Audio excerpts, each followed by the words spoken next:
Bonjour à tous et à toutes, ici Nicolas de Montréal. On est mercredi après-midi et comme vous le constatez, je me suis trouvé un petit coin tranquille au parc du Mont-Royal. C'est une magnifique journée et l'été est enfin commencé.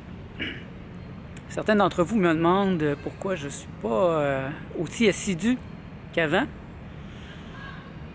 J'avoue que je suis pris dans une vague de grand silence. J'en ai déjà parlé.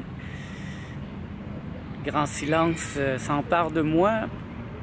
Et je pense aussi que c'est le résultat des lectures que je fais présentement en philosophie. Je suis revenu vers la base. Des anthologies de la philosophie, l'histoire de la philosophie.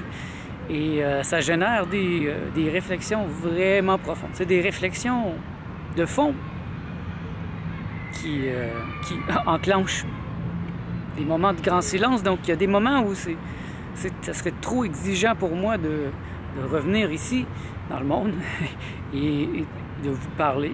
Et je préfère rester dans la haute métaphysique, dans les hautes sphères de la pensée. Je profite aussi de l'absence de Martha. Martha est encore en Colombie jusqu'à la fin du mois. Donc c'est un moment où j'ai beaucoup de temps pour moi, où je parle peu, parce que moi, dans mon travail, j'ai rarement à parler à mes clients. Ils m'envoient un courriel, ils demandent qu'est-ce qu'ils veulent, et quand j'ai terminé, je leur envoie un courriel leur disant voilà qui est fait.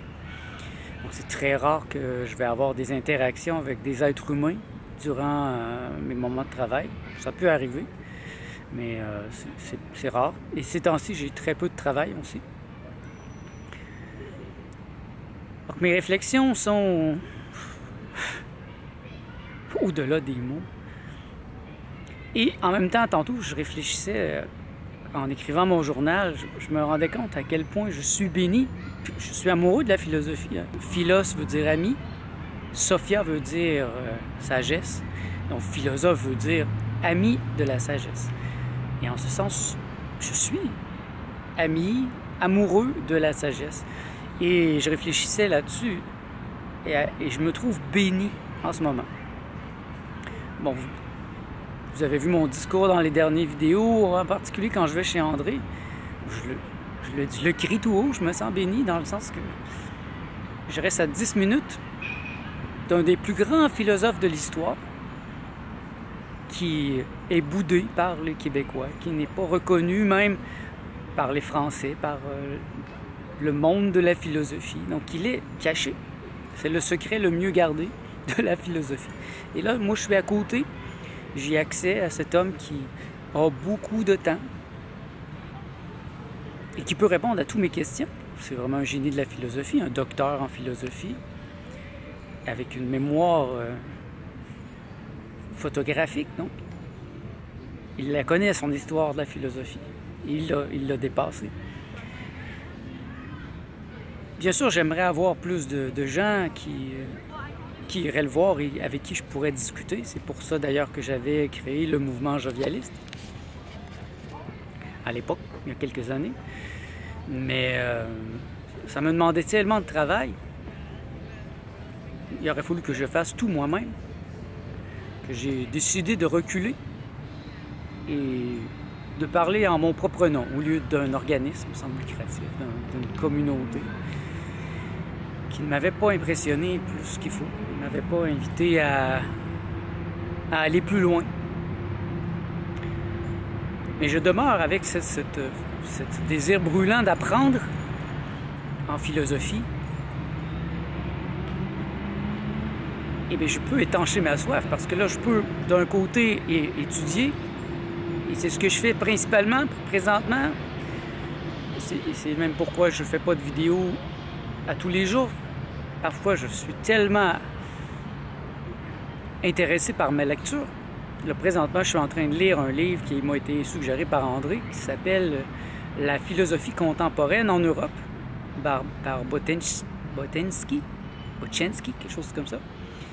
Extrêmement profond. Il y a des moments où je ne comprends plus rien. Mais quand il parle des systèmes de Sartre, de Heidegger, Schopenhauer. Il y a des moments, j'avoue, je suis un peu perdu. C'est extrêmement abstrait, mais moi, je vois ça comme un entraînement. C'est un peu comme aller au gym pour mon cerveau. Donc, j'entraîne mon cerveau, je me crée des neurones. Et je pense que c'est important. Je pense que tout le monde devrait faire ça. Tout le monde devrait se poser ces questions, entrer dans des réflexions qui les poussent à leurs limites. Je les vois, mes limites. Très rapidement, quand je suis confronté à Jean-Paul Sartre, par exemple, il y a des moments où vraiment, je les vois, mes limites. Et la limite permet de s'y limiter. Ça, c'est un fait pour moi. C'est pour ça que je m'efforce d'aller plus loin. J'avoue que dans les dernières années, j'avais moins étudié la philosophie parce que je l'avais tellement étudiée il y a 10 ans, entre il y a 10 ans et il y a 6 ans, que j'avais besoin de prendre un peu de recul, de digérer un peu cette information. Mais là, l'information est digérée et je suis de retour. Et puis André est tellement disponible, André Moreau est tellement disponible que je veux en profiter alors qu'il est encore sain d'esprit, vivant. Je veux être de ces exceptions qui auront eu l'honneur, l'intelligence d'être à l'écoute de cet homme. C'est pas normal dans le monde de la philosophie. Si vous étudiez un peu l'histoire des grands philosophes, plusieurs ont été reconnus une centaine d'années après leur mort. C'est une preuve que c'est un grand système, que c'est une grande philosophie. Quand ça passe pas, c'est trop en avance.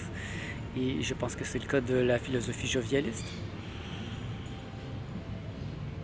Bon, j'aimerais dire que j'ai contribué à ma manière, donc je vais continuer à vous en parler, je vais continuer à aller chez André. Cet été, je me sens inspiré, et puis il aime ça en plus.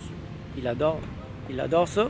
Il me demande de revenir, donc je vais revenir, je vais lui poser des questions. Si vous avez des questions d'ordre philosophique, métaphysique, érotique aussi, parce que André est un maître de l'érotisme, eh bien, posez-moi-les. Ici, là, écrivez-les, et puis moi, je vais me forcer d'aller lui poser les questions. Et quelque chose que j'aimerais faire, c'est trouver un moyen pour attirer l'attention sur André, sur sa philosophie.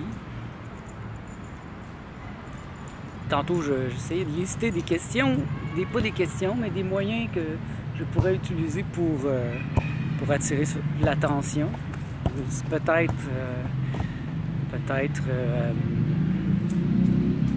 essayer d'attirer l'attention de grands philosophes qui sont présentement très populaires. Je ne sais pas si ça peut fonctionner. Il y a comme un désintérêt presque total pour la pensée d'André présentement. Mais bon, si je n'essaye pas, je ne le saurai pas. Et si vous avez des idées, faites-moi en part. Mes journées sont assez routinières présentement. J'avoue que j'aime ça. J'ai peu de travail, donc ça me donne plus de temps pour mes projets. Je travaille un peu le matin. Et puis dès que je le peux, ben je vais chez Franco prendre un petit café. J'écris mon journal, ça me fait du bien. Et puis je retourne à la maison. Lire, travailler sur mon nouveau livre. Je vous ai parlé que je suis en train de faire la correction d'un livre que j'ai écrit il y a quelques années. C'est un livre sur l'amour, le partnership amoureux ouvert, l'amour ouvert. Le titre probable sera Être heureux pour pouvoir aimer. Parce que c'est une pensée jovialiste. Il faut être heureux d'abord pour pouvoir aimer. Et non le contraire. Comme ça semble croire la majorité. Qu'ils vont chercher dans l'amour une raison pour être heureux. Moi, je crois que c'est un grand danger. Parce que, inévitablement, dans cette sphère planétaire, on perd l'objet de notre amour. Si c'est pas une rupture, c'est la mort. Tout simplement, donc, un jour ou l'autre, on est séparé de ce qu'on aime. Et si on met notre bonheur dans l'amour, dans le fait qu'on aime quelqu'un, et on demande à cette autre personne ou à ces autres personnes de nous rendre heureux, ben, c'est une erreur. Et inévitablement, ça mène à la catastrophe. Et ce n'est pas un bonheur qui est permanent, c'est un bonheur qui est basé sur des objets extérieurs. Ce n'est pas le type de bonheur que je cherche, que je désire. Mon bonheur est centré à l'intérieur de moi. Je me veux un homme libre. Je suis libre. Libre dans ma pensée, libre dans mes émotions. Libre à tous les niveaux. Et c'est ce que je cherche à exprimer dans ce livre. Et c'est pas toujours évident de trouver les bons mots. C'est pour ça que ça avance très lentement, cet aspect de mon travail sur la correction de mon livre. J'avais même laissé ça pendant les 4 dernières années, mais là, j'y reviens dans le but de tenter de faire ça cet été. On va voir comment ça se profile. Puis après, ben, je reviens vers des classiques aussi. Je lis beaucoup de classiques ces temps-ci. Des auteurs populaires, des auteurs classiques plutôt, pas nécessairement des auteurs populaires, mais j'ai lu Simone de Beauvoir, Jean-Paul Sartre. Et André a fait des suggestions dernièrement dans une autre vidéo, dans une entrevue que j'ai faite, où je lui demandais c'était quoi ses 10 livres préférés, et ça m'a beaucoup inspiré. Et je pense que samedi, je vais aller acheter certains d'entre eux, notamment Voyage au bout de la nuit, de Céline, Les frères Karamazov, de Dostoïevski. J'ai déjà Ulysse à la maison, je me suis cassé les dents à plusieurs reprises. Je ne sais pas comment l'aborder. C'est un livre extrêmement touffu, difficile à lire. Bon, c'est un des plus difficiles à lire, je dirais. Donc je reviens vers ça le soir. J'étudie la philosophie le jour, en soirée, puis à la fin de la journée, à la fin de la soirée, avant de me coucher, avant de dormir, ben, je continue à lire des romans. Et ça aussi, je n'avais pas fait ça dans les dernières années parce que ça me semblait inutile. J'étais tellement axé sur des choses utiles. Mais jusque présentement, je cherche à me rendre inutile, à ne rien faire, à baigner dans la non-expérience. Il y a quoi de mieux qu'un roman? Parce que ça sert techniquement à rien. C'est juste une détente. Mais en même temps, ça sert à quelque chose. Quand ce sont des classiques, mais ça permet de mieux comprendre l'époque. Je veux commencer cette semaine La nausée de Jean-Paul Sartre, qui représente bien l'existentialisme. Je l'ai à la maison. Je l'ai déjà lu il y a quelques années, mais je pense que je vais mieux le comprendre maintenant. Je me nourris intellectuellement en ce moment et ça fait le plus grand des biens. Il y a quelques années, j'étais entouré de gens qui aimaient beaucoup la philosophie, mais depuis quelques temps, c'est un peu plus pauvre et je n'ai pas la chance de philosopher autant. Donc, je suis laissé à moi-même. C'est un de mes plus grands désirs, d'avoir une communauté où je pourrais philosopher sans cesse, tous les jours. Avoir des groupes de discussion, avoir des gens qui me relancent, autant sur les réseaux sociaux que dans la réalité ici à Montréal. Aller prendre des cafés, refaire le monde, déconstruire le monde, c'est quelque chose que j'adore. Mettre en question mes croyances, j'adore quand quelqu'un fait ça, mais ça fait longtemps que ça s'est produit. Je voulais prendre le temps de vous faire une petite mise à jour de mes idées, de qu'est-ce qui se passe. Je suis toujours bien présent. Donc, si vous avez des questions, ça me fait plaisir d'y répondre. Mais puisque je suis dans un mode grand silence en ce moment, et je fais beaucoup de méditation, il y a des jours où j'ai même pas de mots pour exprimer mes états d'être.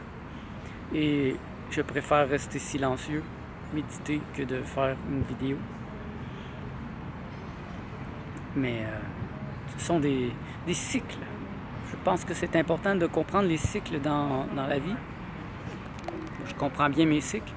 Il y a des moments où je suis plus introverti, d'autres moments où je suis plus extroverti.